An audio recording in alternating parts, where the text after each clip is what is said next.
Hello everyone, my name is Joanna and this is Teen Book Tuesday. As usual, we are the Cape May County Library in Cape May County, New Jersey, and here in the teen department we like to post a video or two every week about a new book or graphic novel that we think you might enjoy. This week I have for you White Rose by Kip Wilson. You might remember last week I talked to you about a book called Internment by Samira Ahmed, and that one envisions a very bleak future of the United States in which people who are Muslim are forced to live in internment camps. And you might also remember that the main character in that book takes some of the inspiration that she has for resistance from a person named Sophie Scholl. Sophie Scholl was a real person. She was a university student in Germany during the time of World War II.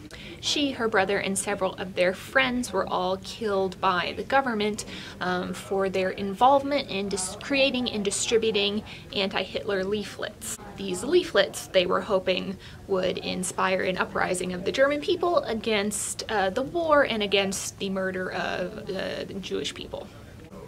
White Rose is Sophie's story, and it's told, like a lot of my favorite books, in verse. So each poem in the book forwards the action and the story. So White Rose is historical fiction, but in the author's note, Kip Wilson says that the poems and the action are heavily based on actual letters and historical documents.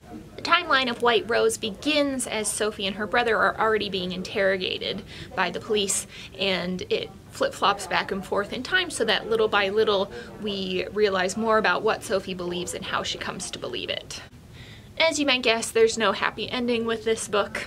But I would totally recommend it to you if you read Internment and wanted to know more about who this Sophie Scholl person was. If you like historical fiction about World War II, and if you like novels in verse. That's all for this week. See you all later.